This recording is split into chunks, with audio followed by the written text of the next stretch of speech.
A mí la cooperativa es mi corazón. Para armar la cooperativa hubo que luchar mucho. Luchamos para poder tener nuestro lugarcito y para salir adelante, porque te discriminan por ser cartonera. Pasan cosas lindas en la calle también, uno. Y la gente se te ayuda, salís a flote. Y lo más feo de ser cartonera era que la policía no nos dejara trabajar. Todos veníamos por la misma necesidad. Entonces eso hacía de que todos seamos en un conjunto. Tenía que salir a buscar todos los días. Llueva o no llueva, yo tenía que salir a laburar igual porque tenía que llevar la comida para los chicos. Entonces con lo que vivíamos con el cartón y el papel. Entonces yo tomé la iniciativa de salir a buscar sustento porque no tenía cómo darle de comer a mis hijos. Fue tremenda las cosas que pasamos en calle, pero te forma como persona. Tenés de todo, tratamos de ayudar, así no te vas a llevar nada de esta vida. Ya comienza. Locos por el reciclaje. Están pasando cosas en el ambiente. Hola, hola, hola, hola, hola, hola a todos y a todas. Bienvenidos acá a los locos y locas por el reciclaje. Arrancó arriba. Estamos hoy es un día, la verdad que con un montón de cosas. La ponemos arriba porque va muy bajando. Claro, porque Está bien. Y viste cómo es la realidad de compleja. Y pasó 15 días, pasó de todo. En 15 días parece poco, pero pasó de todo. Hoy vamos como a charlar sobre 4 temas. Acá perdón, me faltó. Bienvenidos a un espacio para reflexionar sobre el ambientalismo popular. Fundamental. Y volvió el Tano. Volví. El ambientalismo popular, vos sabés que no caía y me vengo dando vuelta con una idea en la cabeza hace un montón, y por eso me parece que está bueno decirlo, que mientras nosotros, al fin del siglo XX, principio del siglo XXI, empezamos a hablar de ambientalismo, en realidad el ambientalismo se nutre de la geopolítica, ¿no? Sí, un montón. Porque en realidad los militares, el pensamiento militar, la geografía es fundamental. Recursos estratégicos. Claro, que son recursos estratégicos donde, o sea, si uno ve cómo construyeron todas las ciudades argentinas, todas son sobre cuencas, sobre acuíferos, sobre glaciares, todo para que la población pueda estar, que esté ventilada, los lugares ventilados, lugares con fácil o difícil acceso para defender los terrenos de las potenciales enemigos, etcétera. Por lo tanto, el ambientalismo, ¿no? Podemos enraizarlos en las viejas doctrinas políticas del mundo. Porque para pensar, porque si no, uno piensa en ambientalista como una lógica ingenua de un defensor, ¿no? De un defensor medio abstracto o hippie de la naturaleza, cuando el ambientalismo se nutre de las doctrinas también que piensan los recursos naturales como estratégicos para las poblaciones. Geoestratégico. Sí, yo creo que más que nutrirse es que se contrapone a un pensamiento o a una manera de ver el mundo, ¿no? Claro, un paradigma distinto. Claro, entonces se constituye desde ese lugar, se contrapone a esa práctica utilitaria de la naturaleza. Que ahora vamos a eso. Que es de hecho un terreno de disputa. Sí. Hay ambientalismo. Tal cual. Hay diversos. Que bueno, hoy entonces vamos a hablar en este sentido del ambientalismo como una lógica de pensamiento que es estratégico para pensar las relaciones sociales. FUFA nos sigue profundizando sobre el tema del agua. Vamos a hablar sobre el tema de agua, sobre la empresa Mekorot, una empresa estatal israelí. A la mierda, qué lindo. Bueno. Como para ir al hueso, ¿no? Yo pregunté. No, eso acá se habla de todo, loco. Después el Tano nos trae un tema que habla de mañana, ¿sí? Que hoy es 1 de mayo. Claro, mañana es 1 de mayo. Para discutir, charlar, pensar un poquito acerca de los trabajadores y las trabajadoras. La clase que mueve el mundo. Sí. La clase que mueve el mundo. Traigo algo con otra óptica para Es algo interesante, me llamó la atención. Después lo vamos a ver. Bueno, pero está bueno como para no repetir. Para no repetir y no repetir. Y por supuesto, no puede ser de otra manera, también vamos a hablar un poco de el Papa Francisco. El vínculo que tenía el Papa Francisco con el ambientalismo. Que no es menor.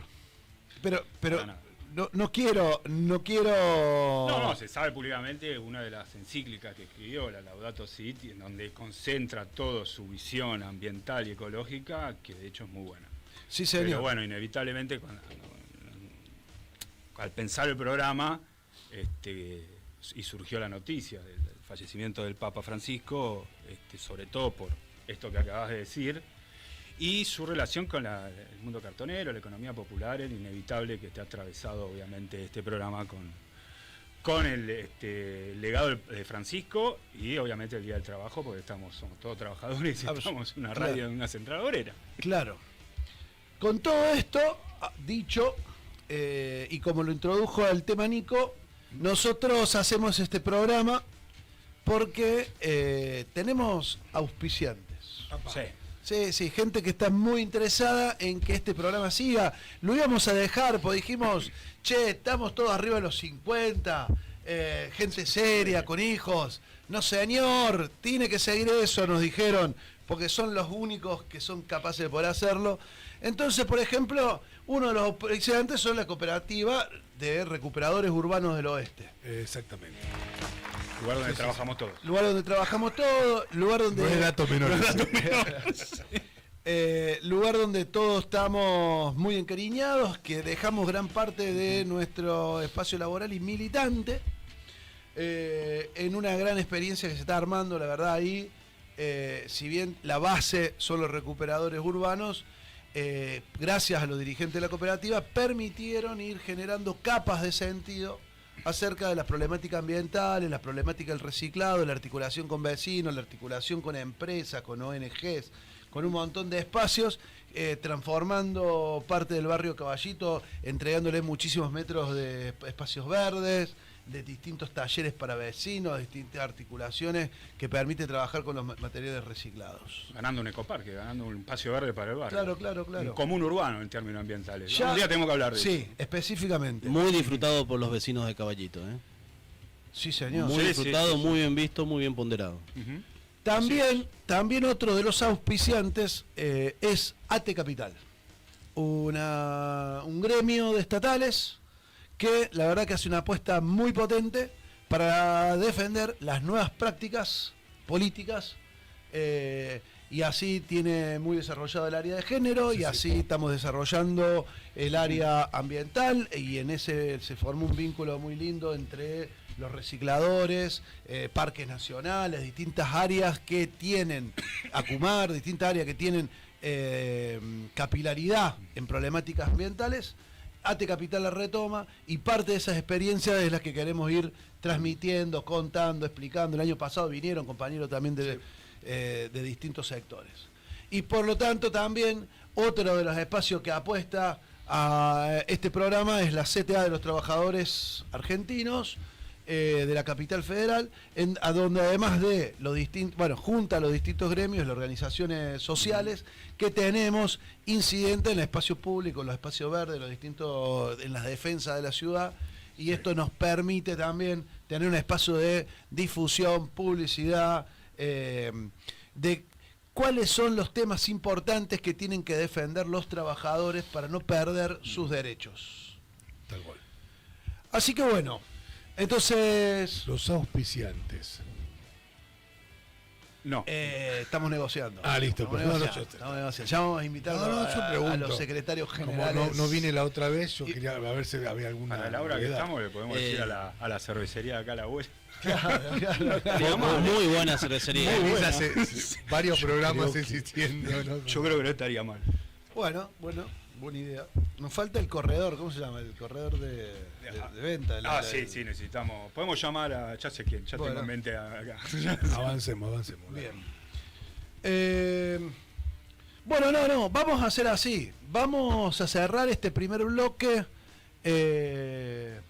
para abrir ya a los distintos temas, ¿no? Sí, el tema de coyuntura tenemos para tirar para arriba. un montón. Así que, bueno, cerramos este primer bloque y nos damos un tiempo para armar la otra parte.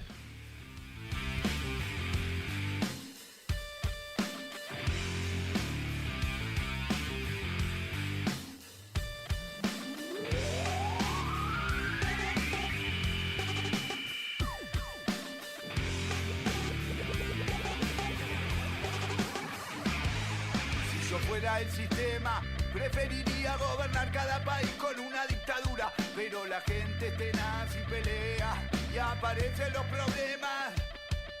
¿Qué más quisiera que tener a todos aterrados, a los gremios desorganizados, crear una deuda externa que acogote a los estados que gobiernan estos títeres uniformados? Pero la gente pelea y aguante como soy, el sistema se me tiene que ocurrir alguna trampa. Llegó la democracia, será el nuevo gobierno que mantenga a la gente mansa.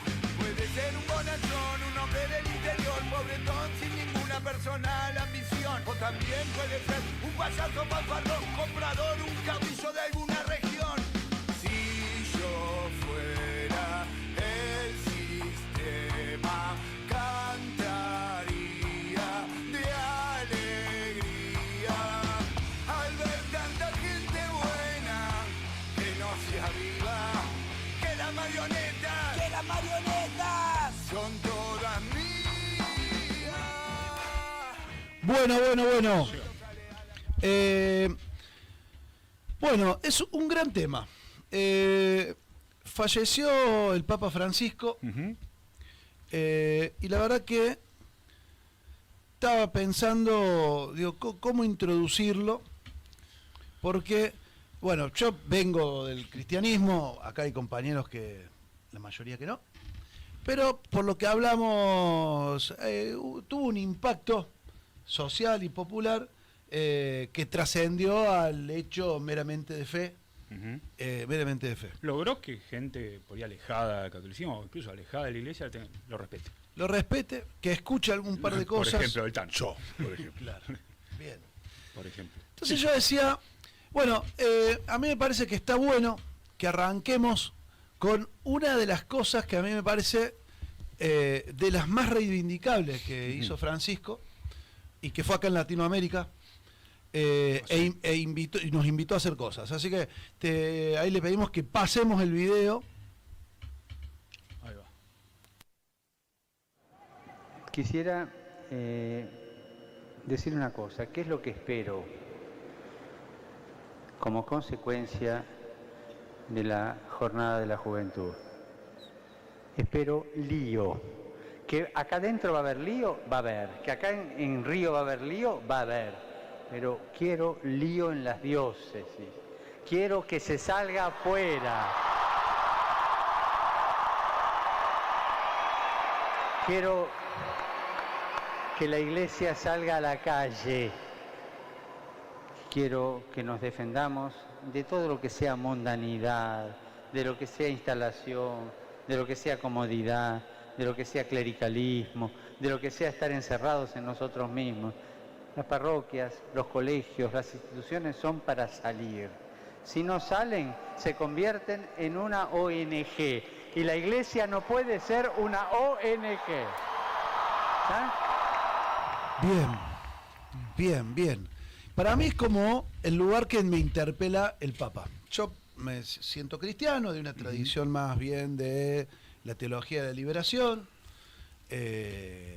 Criado por una familia cristiana, pero que venía de esa rama del peronismo de base. Claro.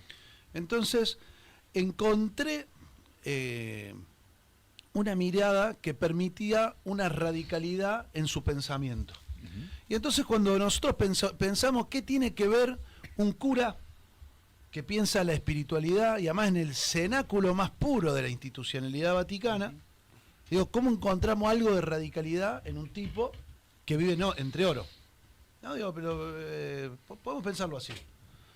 Entonces, nada, empezó a transcurrir el papado. Su primera encíclica fue una encíclica que termina creo que de Pablo VI, de la de Ratzinger, que termina, que es una encíclica más bien más dogmática sobre la fe, pero su primera encíclica en serio es esta de Laudato Si. Y al mismo tiempo, me parece que la radicalidad de su pensamiento hace que con el tiempo se vaya transformando este pensamiento, esta unión entre religión y ambiente, en unas partes centrales de su mensaje. Sí. Y entonces, al ser una parte central de su mensaje, estamos pensando en un mensaje que es bastante radical para la época del capitalismo actual, ¿sí? Signada, que bueno, ya lo vamos a ir discutiendo cuál era la mirada del Papa sobre el capitalismo. Y a mí me parecía, digo, que la Iglesia, ¿qué es novedoso esto en la Iglesia? Sí, es novedoso dentro del Vaticano.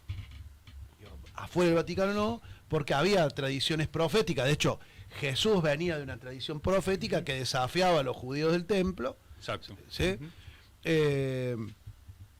Y desafiar a la parte más sacerdotal, más burocrática de la Iglesia, está basada pensándose en el reino de Dios.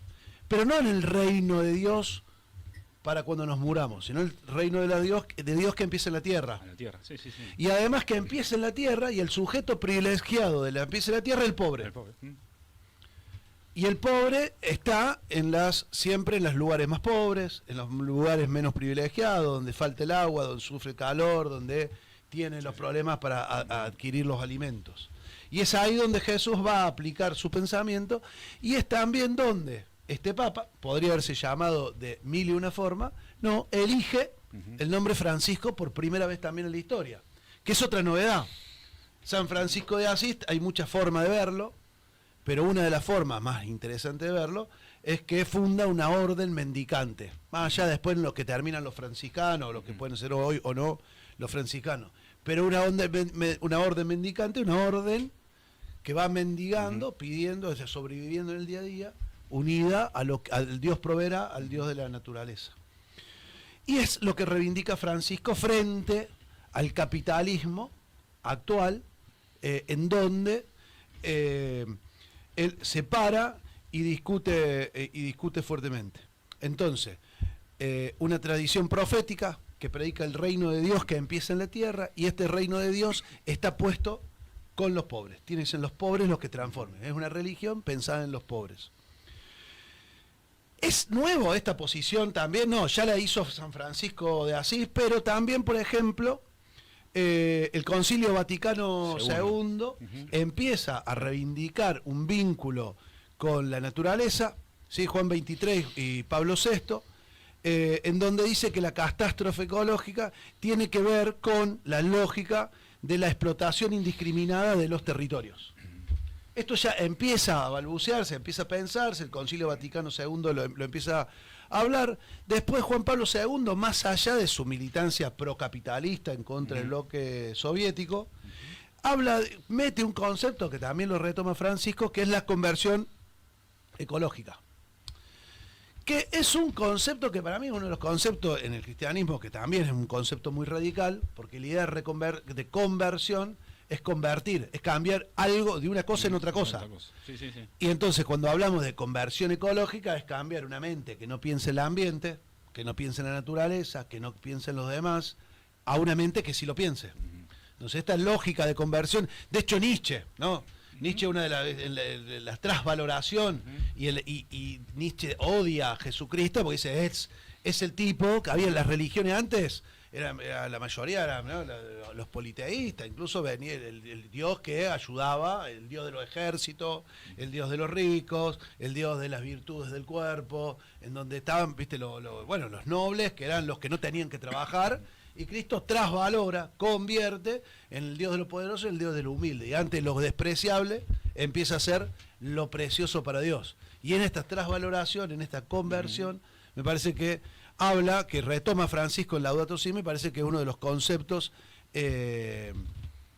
muy interesantes, que están en la tradición profética de la Iglesia Católica, y que me parece que retoma es en oposición a la sacerdotal. Claro. Y lo loco de esto, ¿sí?, es que es el primer papa latinoamericano que empieza a retomar todas estas tradiciones insospechadamente, porque en la Argentina sí tuvo una militancia cercana, o sea, realmente bancó la construcción del movimiento cartonero, abarcaba los movimientos sociales, pero tenía un rasgos de la Compañía de Jesús bastantes conservadores. No bancó a lo más transgresor del kirchnerismo, de hecho se peleó bastante con el kirchnerismo. Sería mentira decir que cuando le eligieron papa todos nos agarramos la cabeza diciendo... No, al contrario, había bastante dudas. Claro, fuimos, dijimos.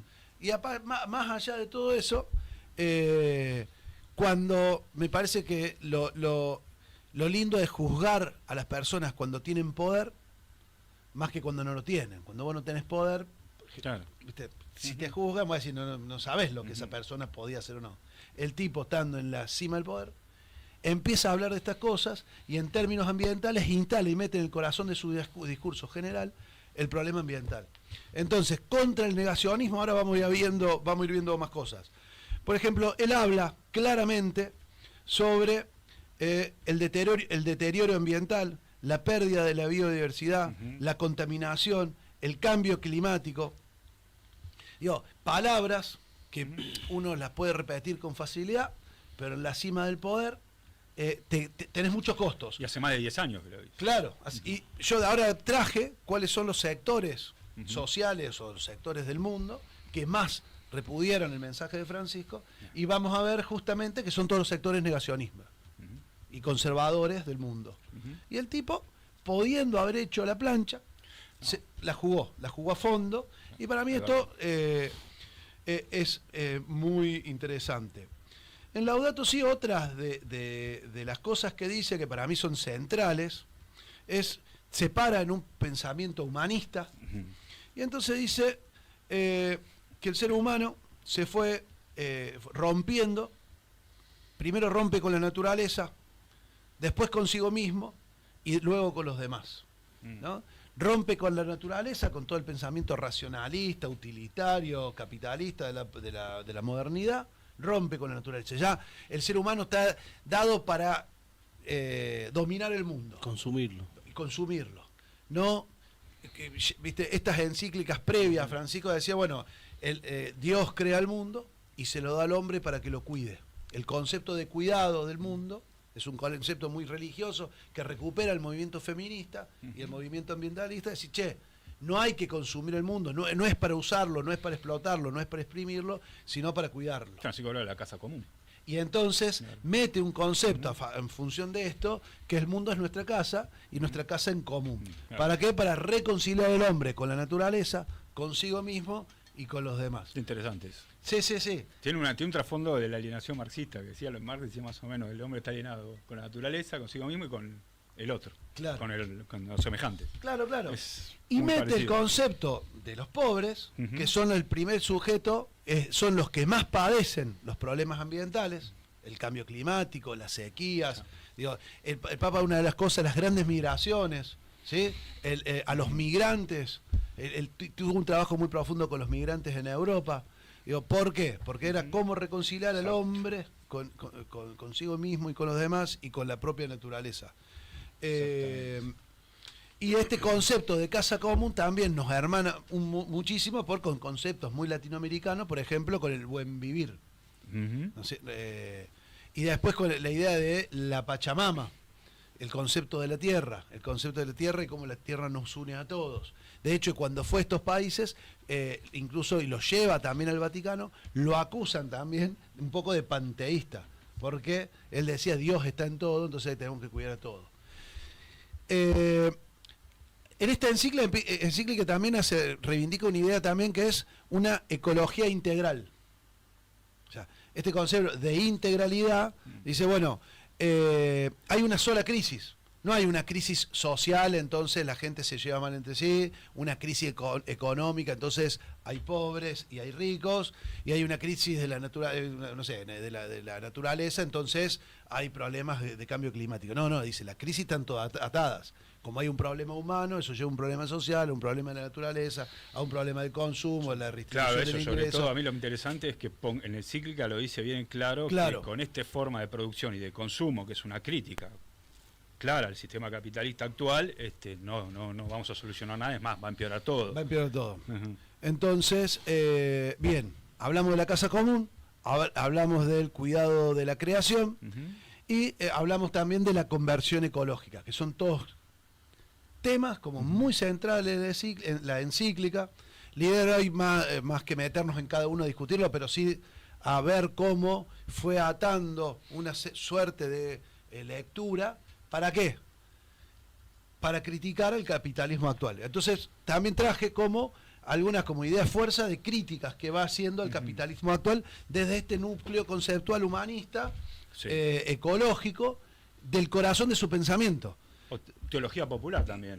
Sí. Sí, que es como, en realidad sería como un gran marco, por lo menos de, no sé si Francisco, pero sí los seguidores, que sería como una versión adaptada, o si querés más moderada para estos tiempos, de la teología de la liberación de la Iglesia que vos marcabas bien al principio, post Concilio Vaticano II, Claro. que hubo ahí, que abrió una radicalización de la Iglesia que dialogó abiertamente con el marxismo de la época. Sí. Muy interesante. Bueno, hoy no hay marxismo, pero hay movimientos sociales Sí. en los cuales también, a partir de este bagaje conceptual que fue articulando, permitió articular con un montón de movimientos sociales, por ejemplo el de los cartoneros, pero también el de las mujeres, pero también el de los indígenas, también el de los migrantes, también el de los feriantes, de Latinoamérica, armando distintos encuentros en Latinoamérica y en Europa. A mí me parecía muy interesante, siempre me interesó mucho, porque creo que conecta mucho con cuando hablaba del concepto de cultura de descarte. Ahí vamos. A eso ibas vos, ahí ¿no? vamos. Entonces, ¿cuáles son los conceptos como claves para criticar al capitalismo? Yo lo traté de armar así como para ir charlando, ¿no? Uno de los conceptos claves es una crítica al paradigma tecnocrático. Claro. ¿No? Como que la técnica va a dominar la naturaleza y a partir de ahí, de la razón técnica, nos vamos a vincular entre nosotros y con la naturaleza. Hace una crítica muy profunda, nos dice la técnica no puede ser la guía de la humanidad, y a partir de ahí sí critica el uso de la tecnología, sí critica la inteligencia fuertemente, a la inteligencia artificial, fuertemente a la lógica de productiva, ahí se va a ir articulando. Por ejemplo, también habla de la cultura del descarte, en esta lógica de consumo y tiro, y cómo todo lo que no sirve para el uso es descartable. Entonces, incluso las personas. Entonces, en la cultura del descarte, terminamos descartándonos hasta nosotros mismos. Y ¿no? nosotros lo sabemos más que Claro. de primera mano. De primera mano, porque somos una de las culturas descartables. Después habla cómo el capitalismo lleva el capitalismo extractivista a la crisis socioambiental y a la crisis climática. Exacto. Entonces, cuando le decimos el extractivismo, le decimos en esta lógica, donde el ser humano, en vez de cuidar en términos cristianos, la creación, ¿sí?, lo que hacemos es utilizarla tecnocráticamente para el beneficio personal y el goce particular. Entonces dice, no. Dice, en la crisis climática usa por el mal uso del mundo, por no cuidarlo, por no tener los cuidados suficientes, por no tener la paciencia del tiempo para esperar los ciclos de la naturaleza. Entonces también a partir de la idea de los ciclos de la naturaleza, habla de la economía circular. En contra de la minería, por el cuidado de las tierras de los aborígenes, de pueblos originarios. pueblos originarios de América Latina, habla en contra del fracking y de la minería. Y discute fuerte los modos de desarrollo. Dice, desarrollo sí, pero no cualquier tipo de desarrollo. No, es muy actual, muy novedosa fue en su momento y se ponen todos los temas que están actualmente Claro. en Por discusión. Y lo loco de esto, lo que para mí nosotros no terminamos de... que lo hace el Papa. Sí. Que era un tipo, o sea, uno es Dalai Lama, digamos, el tipo espiritual que reza en la montaña. No, se mete a discutir lo concreto, puntual, el extractivismo, la minería, la deforestación. Siendo un factor de poder global, lo que implica la cabeza principal de la Iglesia Católica. Claro. En el mundo. Después mete un concepto que a mí me parece también que es fundamental, que es la desigualdad ecológica. Es los que menos contaminan son los que más padecen a los que más contaminan. Que el se norte relaciona con lo que hablabas al principio con lo geopolítico. Claro. Ahí se repite esa división internacional del trabajo que a su vez, bueno, es tiene que ver con esto que veníamos hablando. Bien. Entonces, de nuevo, a mí me parece que dimensionar esto a un jefe espiritual de una de las comunidades religiosas más grandes del mundo es raro. Es raro, es potente, me parece, y es para rescatar por la radicalidad de un pensamiento que podría haberse flotado. Y te digo, te sumo algo más incómodo. Se solidarizó con Gaza. Bueno. O sea, no es menor. O sea, y no dejó de llamar. Todas las noches llamaba a la parroquia. A la parroquia y hacía videollamada con... que un papa. Claro, o sea, con un tema que haces ahí te dicen antisemita. Aparte podría haber parado por arriba, ya para la paz y hacerse el boludo. ¿Y no? Como tantos otros lo han hecho a lo largo de la historia. Sí, Claro. Porque lo disruptivo del Papa Francisco es esto. No, porque digamos, venimos acostumbrados a papados que vos decís, y te genera incomodidad escucharlo a los tipos, las encíclicas, cómo se manejan con los medios de poder, con el eurocentrismo, etcétera, etcétera. Entonces, un papa que no viene de Europa, latino, franciscano, o sea, rompe con los esquemas que venía planteándose históricamente en el Vaticano, y lo que genera es una crisis dentro de ciertas estructuras de la Iglesia Católica. Por eso es tan resistido. Ahora vamos a la resistencia. Perdón, perdón. Mirá, a ver, yo no quiero, a ver, por eso, no voy a abundar, pero quiero decirlo medio rápido, pero por ejemplo, con esta doctrina, ¿en qué impactó en términos concretos? En la COP21, en el Acuerdo de París, en toda la discusión sobre el cambio climático, fue uno de los actores que presionó para que se discuta, en las conferencias climáticas, las Naciones Unidas, le dio mucha bola a los jóvenes por el clima, se juntó con Greta Thunberg, nada. Y después armó dentro de la iglesia algunas cosas pastorales, como la doctrina, bueno, a fondo metió la doctrina social de la iglesia, en el sínodo de la Amazonia, que eso está buenísimo para charlar en otro momento, la bola que le dio a los brasileros y cómo alimentó toda pensando también cómo el Amazonas es la gran reguladora del clima de América del Sur y de todo el mundo mundial. Bueno, y después quiero ir como a cosas, bueno, hay un montón de cosas, pero hay cosas concretas que a mí me parecieron que no sabía, pero buscando encontré. Gestos concretos que uno podría leer, si se ponen hipercríticos son pelotudeces, pero para mí, en el marco de todo esto, uno dice, sí, flaco, pero ¿qué hiciste en el Vaticano? Nada. No, vos sabés que jugó fuerte, metió un montón de paneles solares para la iluminación del Vaticano y casi lo vuelve autónomo de la red de energía. Cambió la mayoría de los autos a combustión interna. Sí, con combustión. Gasoil, sí, a autos eléctricos o híbridos. Empezó a discutir la idea de economía circular. Metió muy fuerte en el Vaticano el uso del plástico de un solo uso. Discutió muchísimo cómo el Vaticano era neutral en la huella de carbono. Laburó un montón en tema de todos los jardines y los espacios verdes dentro del Vaticano y puso toda una norma de desperdicio cero dentro de ahí. Cosas que yo no sabía. No sabía eso, no. Sí, pero que uno podría... pero uno piensa también en la opulencia del Vaticano. Claro. Más allá de eso, que lo sigue siendo, y no puede no dejar de ser reflexionado críticamente. Sí, obvio. ¿No? Yo no sé, como cristiano, claro, lo pienso, lo creo.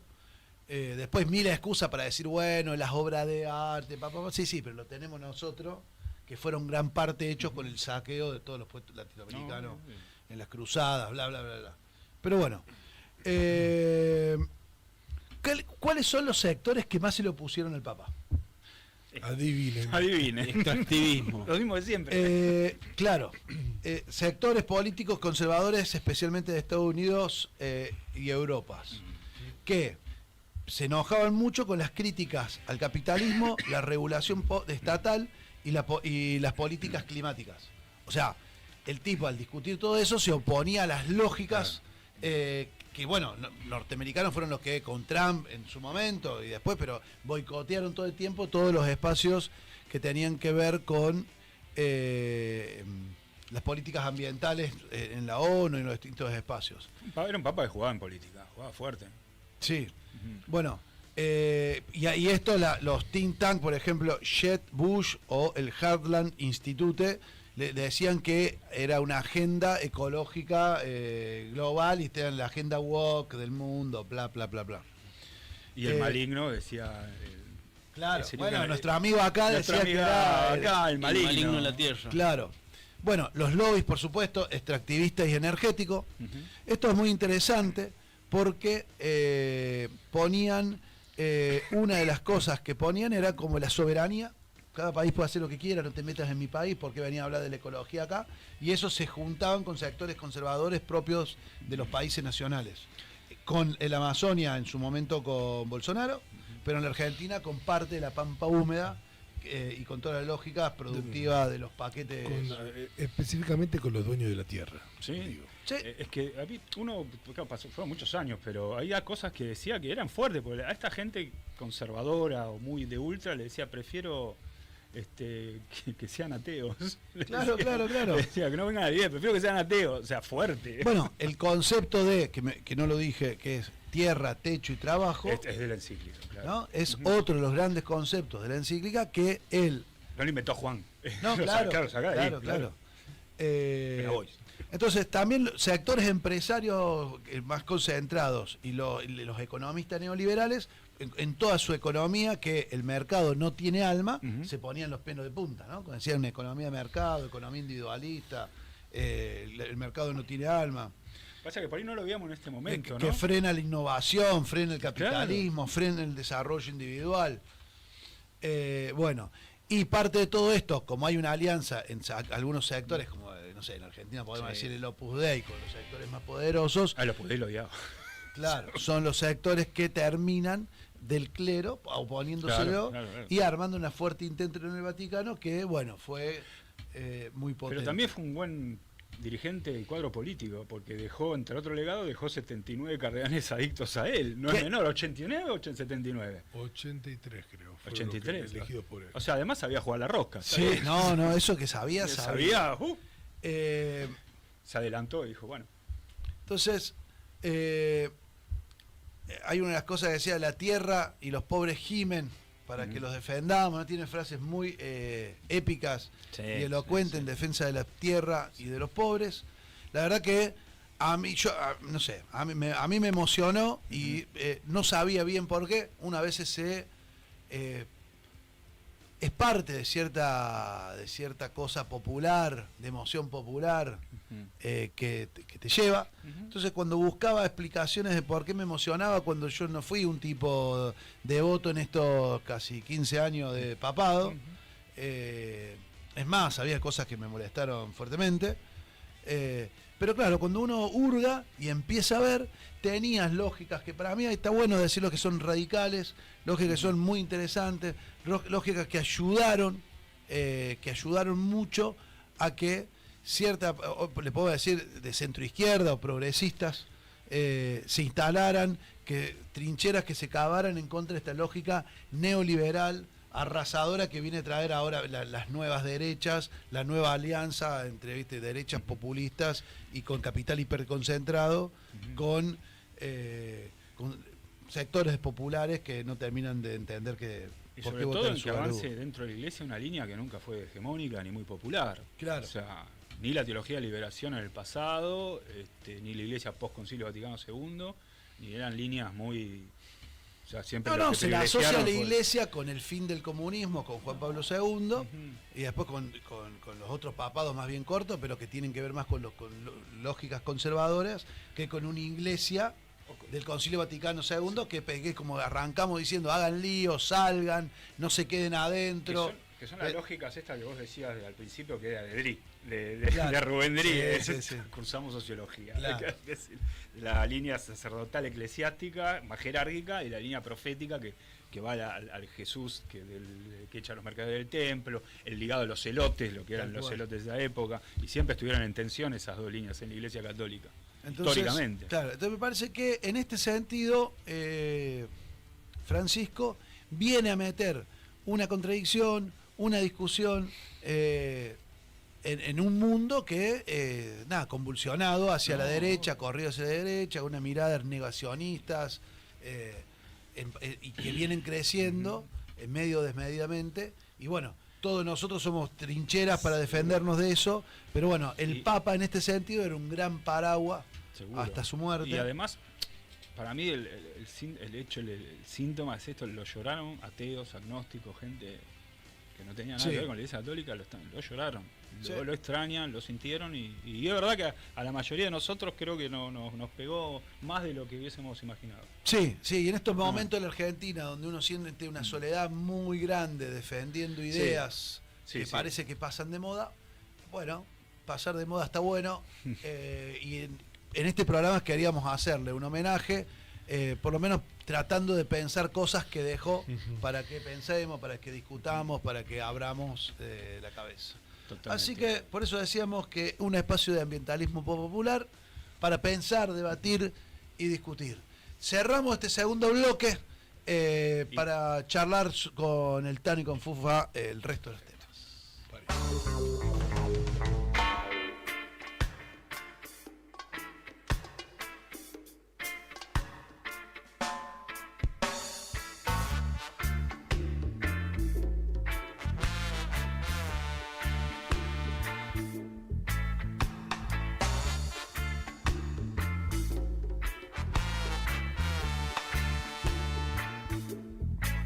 Este pueblo lleno de paz no tiene culpa de nada.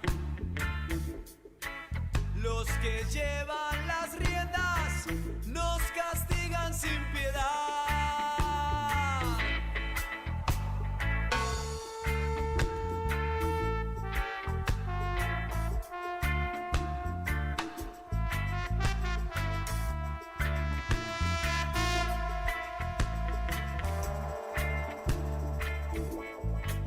Y este pueblo lleno de paz no tiene culpa de nada. Los que llevan las riendas nos castigan sin piedad. Y yo no sé qué tienen en mente, que exterminar toda la gente. Habrá que tocar los tambores y mostrar los dientes. Yo no sé qué tienen en mente, que exterminar toda la gente. Habrá que tocar los tambores.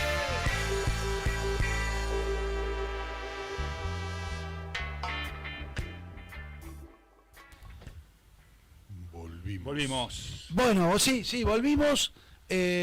Salimos del funeral. Y volvemos al otro tema excluyente del programa. Claro. Que es el 1 de mayo. 1 de mayo, estamos en las trabajo, vísperas. el trabajo, sí. Cuando me pidieron que busque o que prepare algo para hablar sobre el 1 de mayo, nada, lo básico, lo clásico, ¿no? De dónde uno se para o qué quiere hacer. Y no queremos trabajar, obvio. No se trabaja exactamente. Pero estuve investigando un poco y encontré una nota que salió en mayo del 1970 por un tal Oscar Controncoso, un periodista que en aquellas lares de años escribía. 1970, mira. 1970. Una época Entonces, particular del país. Lo que hace es ponerse a investigar cuáles fueron los comienzos de lo que sería la celebración del 1 de mayo y cómo se institucionaliza en la Argentina el 1 de mayo. Todos sabemos la historia. En 1886 en Chicago los obreros que se plantan por las 8 horas, al año, bueno, esa marcha fue reprimida brutalmente, al año cuelgan a 4 de ellos con un juicio que es aberrante.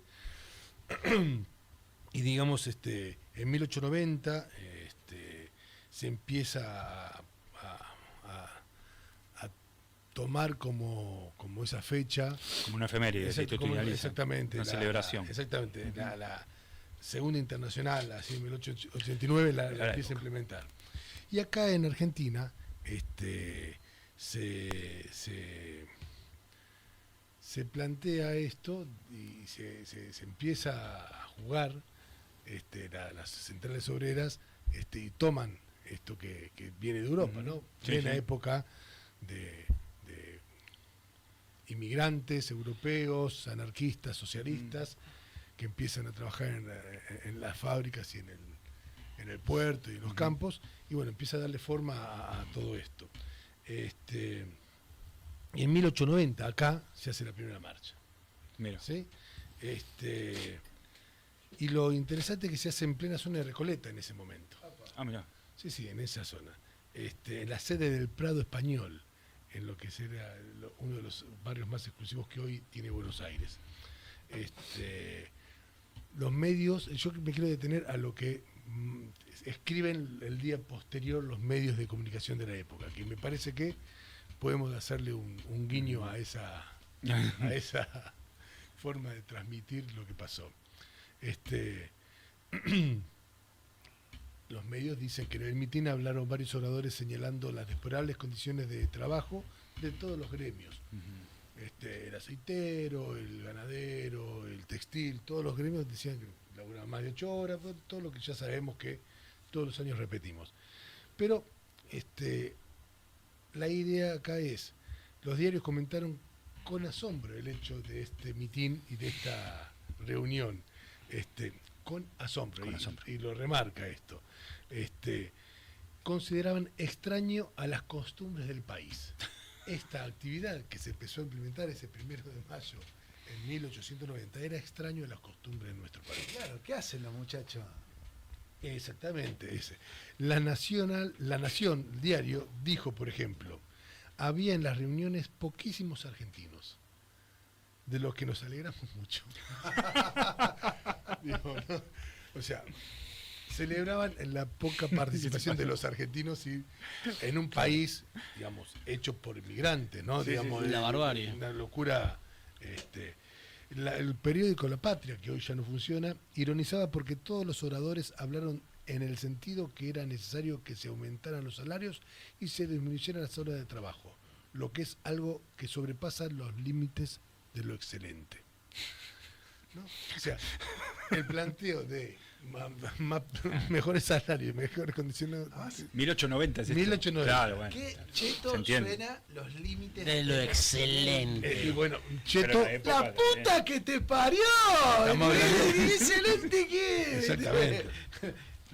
Y el cronista del radio de El Nacional recalcó que en los discursos se observaban bien dibujadas las diferencias que aquí, como en otras partes, dividen a los obreros en dos grupos, anarquistas y socialistas. O sea, Claro. el obrero era o anarquista o socialista y eso marcaba la diferencia contra el resto del país. Claro. A mí me llamó mucho la atención, salvando algunas distancias de la gramática, no difiere mucho de lo que hoy se muestra en los diarios. O sea, la postura de aquellos medios de poder, de aquellos que ostentan el capital y que nos gobiernan o que nos comprometen con sus gobiernos, tienen el mismo planteo. Y es la época que Milei se la pasa diciendo que, y esta gente que nos gobierna, y dicen que hay que volver porque la Argentina supuestamente era potencia en esa época, fines del siglo XIX, principios del siglo XX. Exactamente. Porque en realidad es la época de apogeo del modelo agroexportador y la generación del 80 y la oligarquía terrateniente. O sea, recordemos que en esa época no se votaba, la actividad gremial no sé si había hora mínima. No hay que ahorrar sangre de gaucho, decía. Y 12 años después de esa nota hicieron la ley de residencia, Claro. donde echaban directamente a todo Tano Gallego que levantaba la voz en el trabajo. Sí, digamos, ahí después hace un recorrido durante el peronismo, la época del proceso, el antiperonismo, que es interesante, pero es largo para ver. Pero yo me quise detener en esto Es muy bueno. de las crónicas de la época, cómo se manifestaron en relación al primer festejo del primer día del trabajador acá en la Argentina, ¿no? En Tremendo. 1 de mayo de 1890. Mirá vos. Y no han cambiado mucho. Y no. Pero bueno.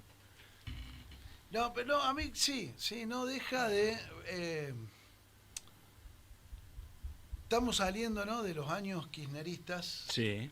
Fin de época. Y con qué facilidad retoman estos fantasmas culturales, ¿no?, que están y que por momentos nosotros creíamos que estaban erradicados y que tener derechos era algo natural, ¿no? ¿Te acuerdas del macrismo? Que como no me acuerdo quién decía, ¿qué se cree que tiene derecho a tener celulares? Sí, se acostumbraron, era el diputado. No, era el de que estuvo en Banco Nación, ¿cómo se llama este? Que tenía 2 apellidos. Bueno, sí. Me olvidé. González Fraga. González.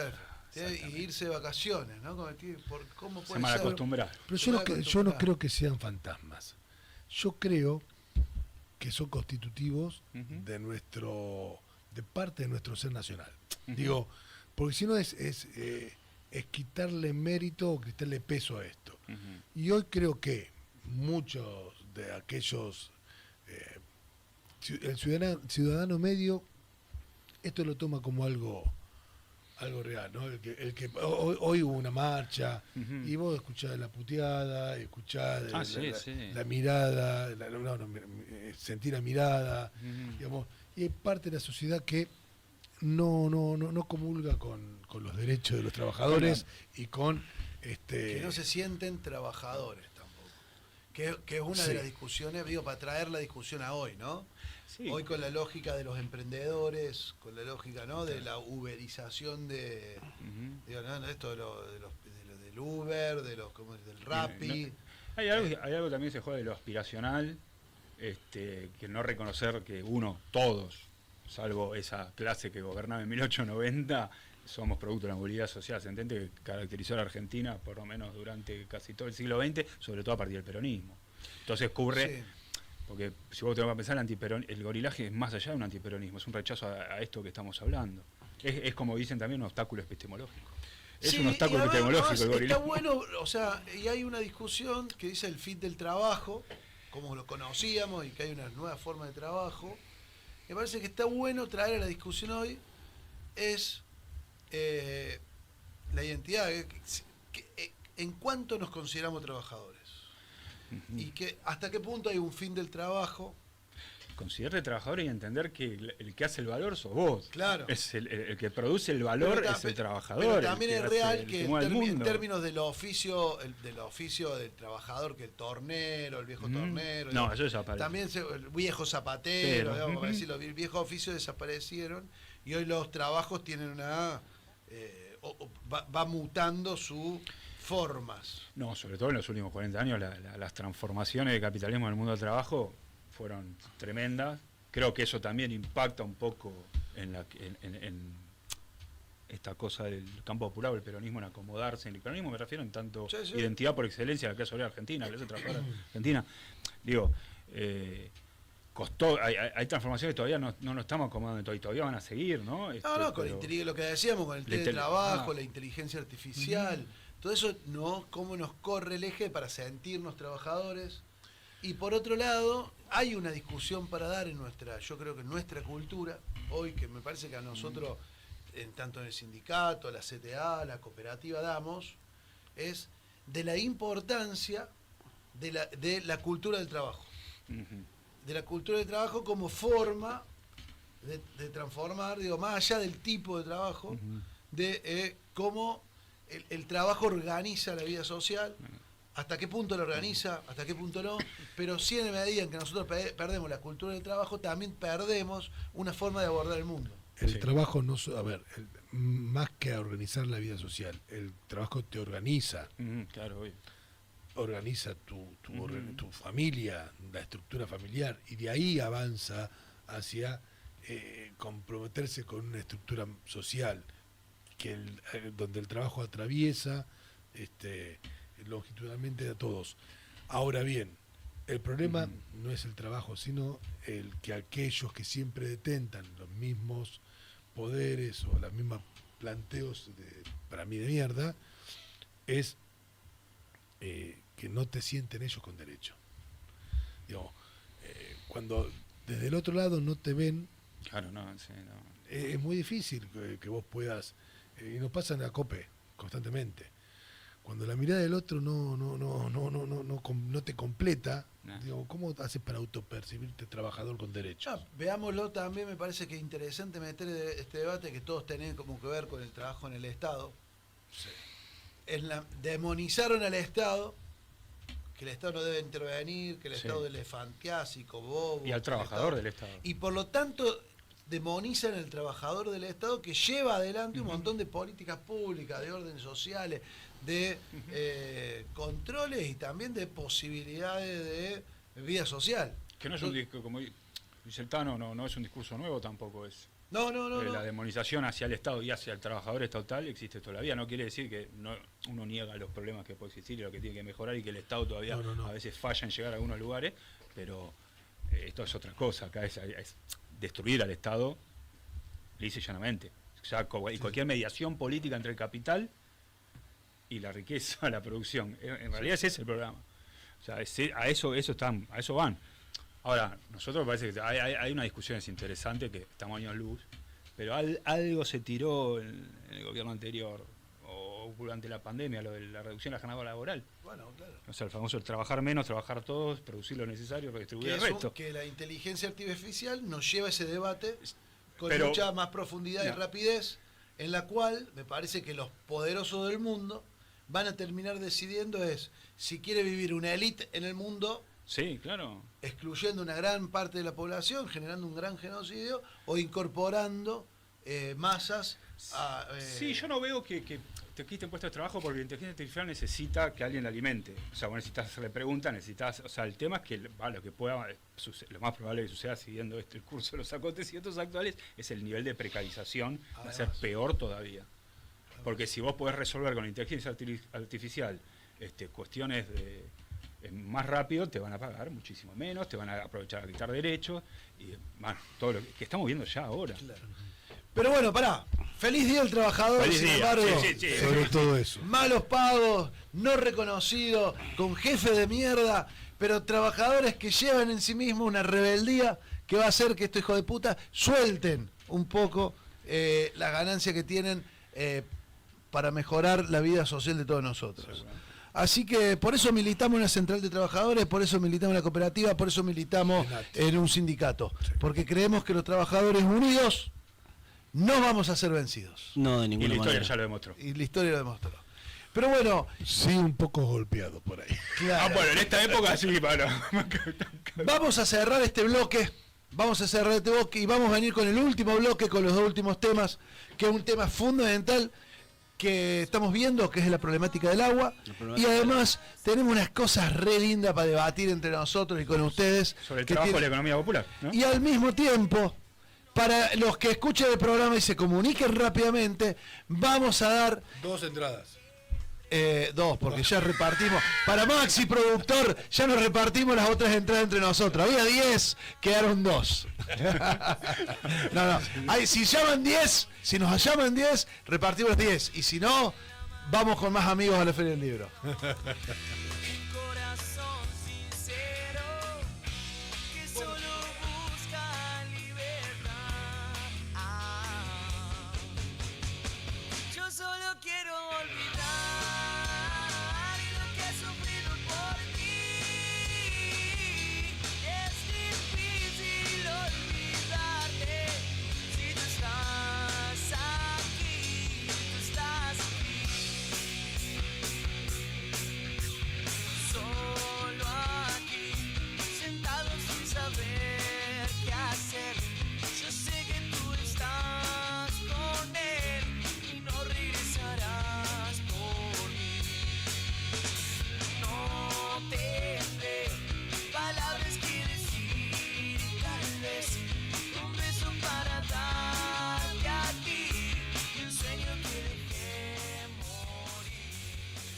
Bueno, en este bloque el FUFA nos viene insistiendo con un tema que abrimos el año pasado, que es la problemática del agua, que es una problemática que parece en la capital federal o en la región pampeana argentina, que es un problema lejano, pero como el año pasado vino, ¿te acuerdas de la investigadora que vino? Que nos decía que el 70% del país tiene un problema de sequía, problema de desertificación, y que esto, el cambio climático, que se están secando los glaciares, provincias enteras están... Estrés hídrico, ¿no? Sí, estrés hídrico. Bueno, están trayendo un montón de problemas. Ahí Fufa nos contaba el programa pasado, la problemática del agua con la minería y cómo se contaminan grandes cantidades de agua. Y hoy así que sigue trabajando sobre el tema, así que Fufa, vamos para allá.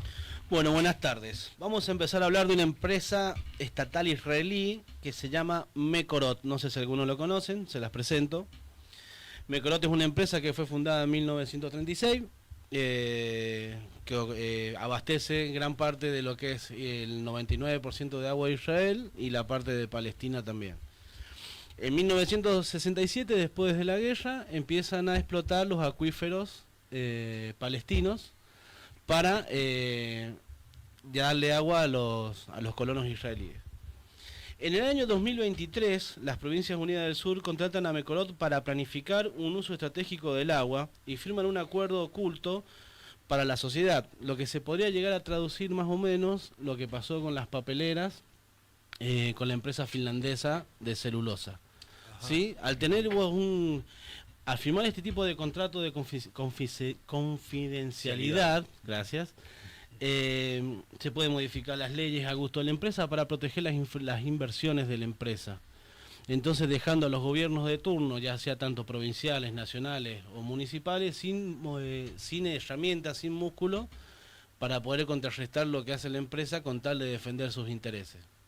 ¿Qué hace Mekorot acá en Argentina? Bueno, se juntaron... ¿Está acá? Mekorot está acá. Ah, bien. Mekorot quiso entrar en el 2011. Bueno, bien. Me acuerdo. Me da miedo. Mekorot quiso ingresar Perdón, Fufa, perdón. No, por favor. Mekorot quiso ingresar al país en el 2011, no se les dejó, o sea, no se llegó a ningún acuerdo. Después quiso ingresar en el 2013 en la zona de Buenos Aires y tampoco lograron llegar a un buen puerto. Pero ya en el 2022-2023, junto con la gestión de AISA y del Ministerio del Interior, se firma un acuerdo de plan maestro para manejar lo que sería los acuíferos, las aguas residuales y ya todo lo que es la distribución del agua, ¿sí? Lo que hace Mekorot ahí es traernos tecnología a nosotros, no dándonos la tecnología, sino ellos mostrándonos cómo ellos manejan el agua, cómo ellos pueden hacer un uso sustentable y o sea, hacer un buen uso del agua. Pero lo que nosotros no tomamos en cuenta es que antes de que Mekorot llegue a Argentina, ya teníamos 3 organismos estatales que se encargaban exactamente de lo mismo. Teníamos el Instituto Nacional del Agua, teníamos el Ente Regulador de Agua y Saneamiento para tratar el agua y tenemos AISA, ¿sí?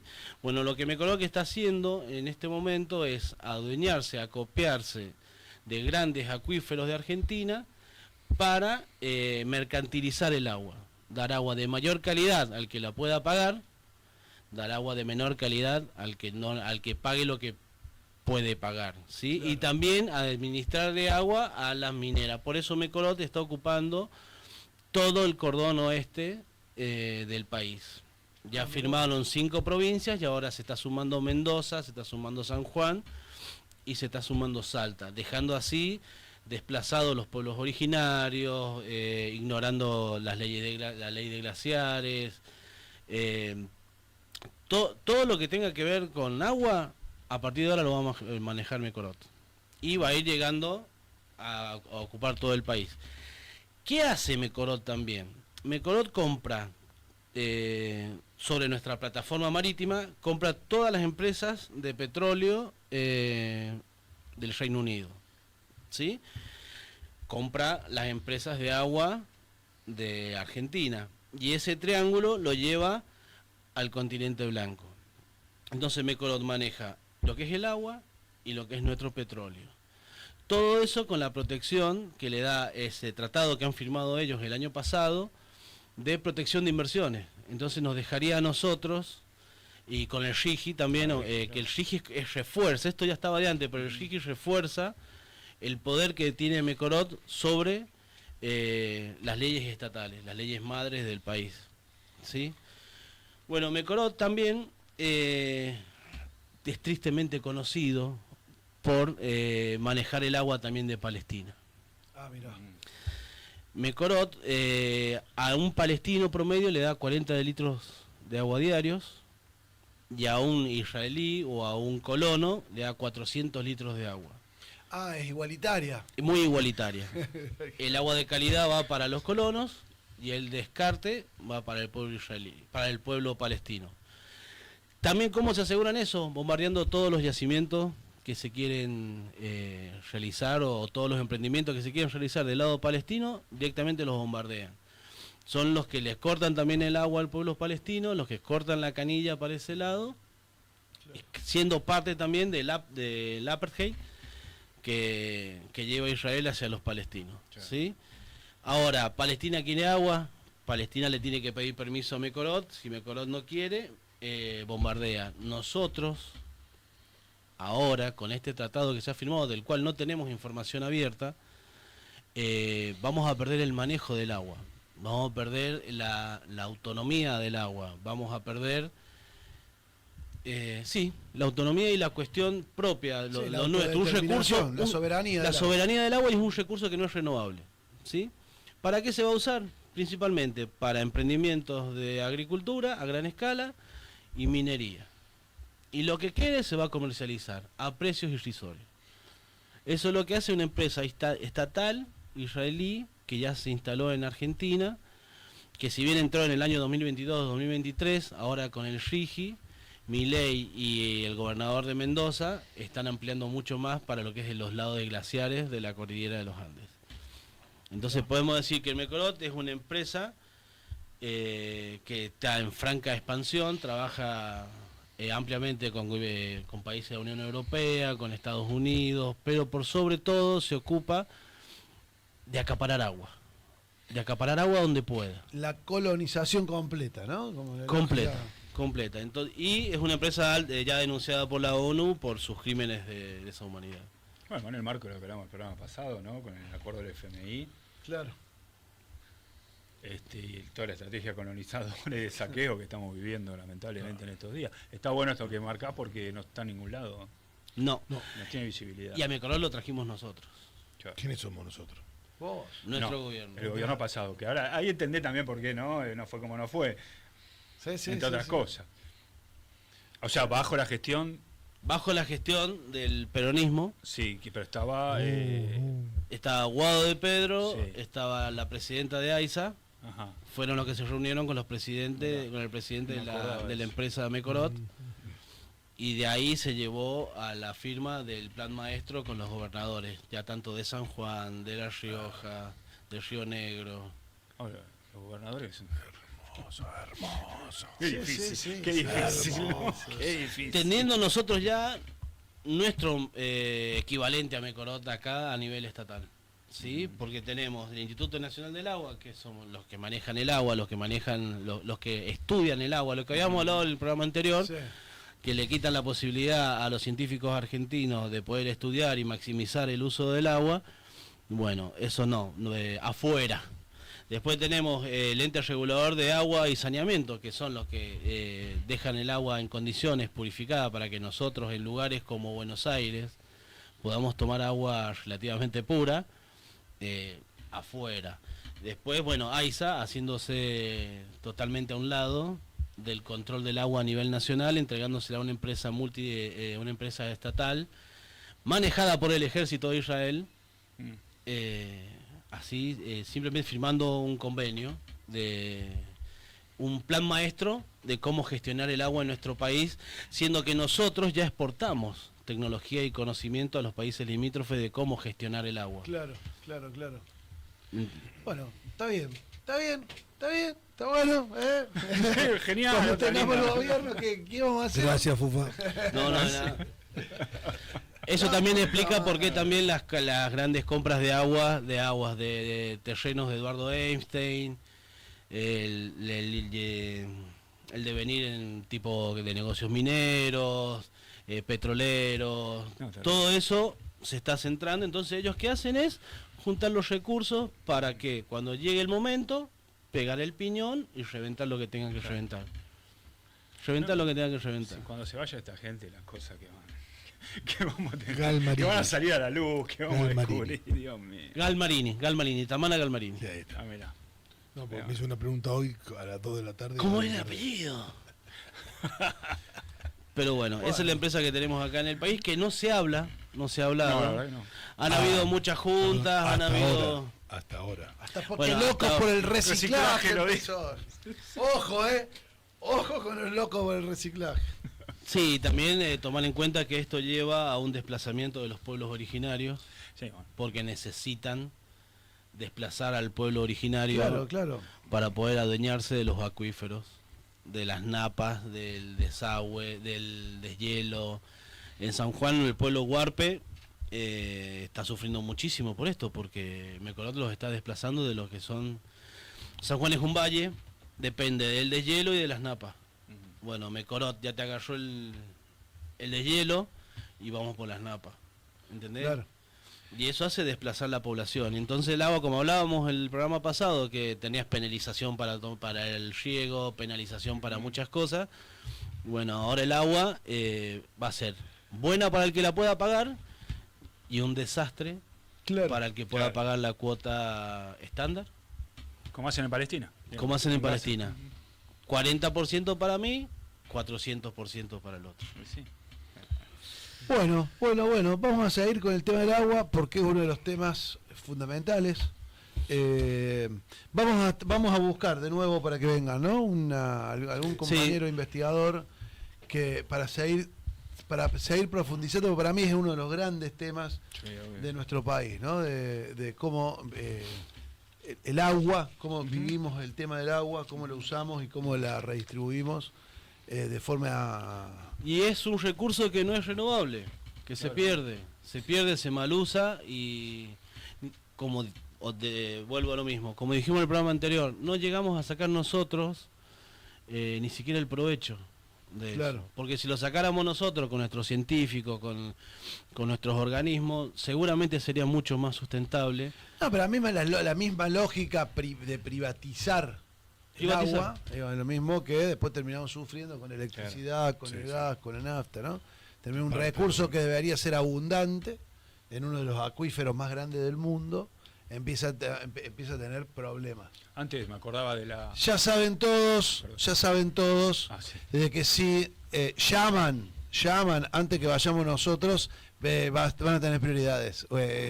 Así que el llamado de ustedes es importante, si no... Pará, no voy a atender ahora, ahora no atiendo, ahora no voy a atender porque después del programa, cuando llamen, si llaman, se la damos, y si no llaman, nos vamos nosotros. Ojo, Perdón, Fufa, perdón. Es que esto es importante. Es la feria lo sagrado, el PNT es sagrado. Bueno, vamos ahora con el último pedacito del programa. Y tal vez el más feliz. Hay un video. No sé si feliz. Para putear. Para hacer la película Gladiador. ¡Hijo de puta! Es como una cosa así como empezar a generar como... Bueno, a ver, les contamos un poco.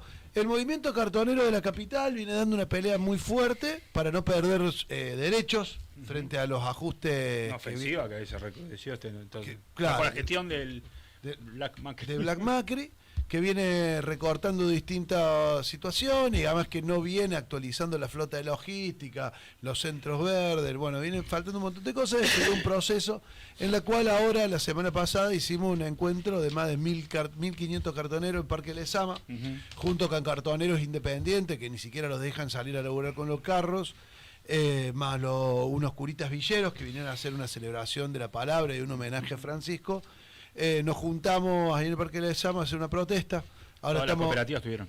Todos tuvimos la 12 cooperativa, ahora tuvimos una reunión en el ministerio justo antes de venir para acá, porque también quieren cerrar una de las cooperativas fundadoras de los cartoneros de la Ciudad de Buenos Aires, que es el Seibo. ¿De qué barrio es? Está ahí en Retiro. En Retiro, el Seibo está en Retiro. Está ocupando uno de los galpones que están paralelos al tren. y como ahora están por privatizar ese tren, la empresa que quiere comprarlo está pidiéndole los galpones también, y el gobierno dijo, sí, te doy todo. Y están los compañeros en el medio, están sufriendo amenazas, están sufriendo un montón de cosas, entonces estamos juntando en el gobierno para ver que si lo saca, que sea una transición en la cual los compañeros no pierdan el predio, que no pierdan su lugar de trabajo. En el medio de todo eso hay una campaña en la Ciudad de Buenos Aires por legisladores.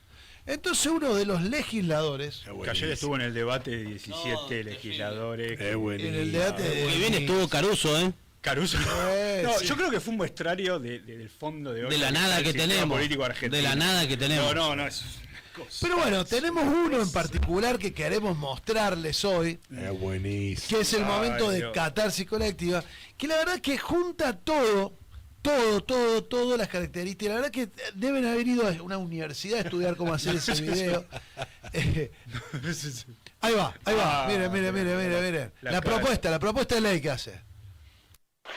Vamos a terminar con los cartoneros. En la ciudad de Buenos Aires hay más de 10.000 cartoneros por día que transcurren por nuestras calles. No tiene ningún sentido. Hasta el año 2003 estaba prohibido el cartoneo en la ciudad. Y en el gobierno de Ibarra, bajo la conducción peronista, se legalizó la actividad, muchos de ellos contratados por el gobierno de la ciudad de Buenos Aires. Nuestra propuesta, terminar con la tracción a sangre, terminar con el cartoneo. A partir de ahora lo que proponemos es que pase a ser una contravención, ni un carro más en la ciudad de Buenos Aires, y que a partir de ahora, desde el gobierno, con los cientos de miles de millones de pesos que tiene el Ministerio de Desarrollo Social y en la Secretaría de Trabajo, se les consigue un trabajo formal a los que quieren laburar en serio. Le faltó cerrar a aquellos ciudadanos cartoneros de bien. Claro. Hay que ser sorete. Quieran laburar en serio. Porque hay que ser sorete. Porque has subido a un carro con un chabón con capucha. Toda la estereotipación posible. Sería bueno que lo reciclen a él y le pongan un cerebro o algo. En la próxima versión. No, pero yo no sé ya. Es un desierto sináptico el muchacho. Como un yo ayer me tomé el trabajo de ir a los comentarios, ¿viste? No son los comentarios. No. Yo vi los comentarios. De ahí unas treintena, había 200 y pico. Ah, bien. 30. Te diste. No hubo de todo lo que leí alguien que estuviera de acuerdo con lo que planteaba. Gracias a Dios. Menos mal. O sea, desde animal, burro, a andar a laburar vos y que nada. Las barbaridades que le decían a este tipo, y gracias, o sea, por lo menos los 30 que leí, nadie decía, che, qué buena propuesta. O sea, todo fue negativo lo que pudo levantar en ese momento. No leí los 200, eso es la verdad. Inleíble. Bueno, pero también si naturalizamos que otro candidato le diga fisura a la gente. Y después la apuesta va a ser cada vez más grande. No, pero se dicen cualquier cosa. Hacer una caricatura del tipo tirando un carro y él subir arriba del carro cual emperador romano. Sí, no, eso me mató. Es estúpido. Es muy bueno. Es como un marra, es una especie de marra. Es un marrita, es una llamita este. Marra dice barbaridades. Está de antes de marra. Sí, pero además dice barbaridades, pero contra los cartoneros se la agarró. Yo estoy convencido de que agarró los cartoneros para querer ser famoso, porque un tipo que está realmente en decadencia absoluta. No se copió hasta el logo de Unión por la Patria. A ver si le pego a los cartoneros y salen a pegarme, y por eso puedo salir un ratito en la tele. No, esto no tiene viabilidad, pero aparte lo que propone, por ahí para que la gente entienda el trasfondo, que es derogar la ley, la 992, que es la que creó el sistema donde trabajamos nosotros, para volver, lo dice explícito, al ser que sea una contravención como en la época de Cacciatore, en la época de la dictadura, donde el recolectar residuos sólidos urbanos estaba penado como contravención, que era para después hacerlo que no pudo hacer Macri en 2003. Claro. Producto de la lucha cartonera, ¿no? Ponele que esto le funciona al tipo.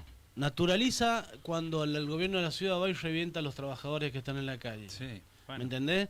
Si llega a funcionar lo que está haciendo este tipo, este personaje, hace que el ciudadano naturalice el maltrato hacia el trabajador.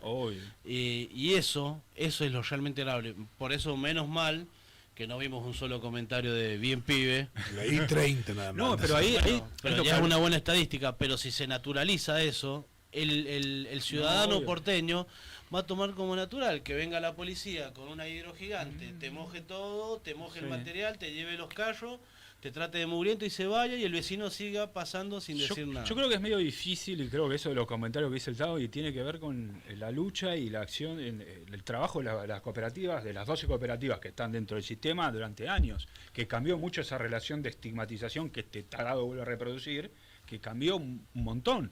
Hoy, bueno, nosotros vos lo podés ver más que... Yo lo veo en calle, sí. Vos lo ves en calle como...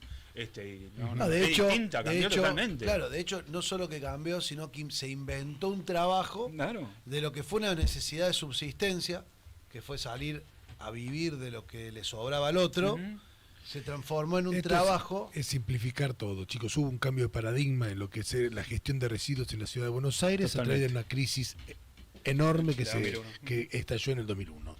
Y hubo que dar respuesta política y respuestas jurídicas y normativas a algo que estaba explotando en la cara de todos. Entonces se hizo lo que se tenía que hacer, se normalizó, se armó se institucionalizó una respuesta a algo que dio cambio dio paso a un cambio de estructura de la recolección de residuos en la ciudad de Buenos Aires.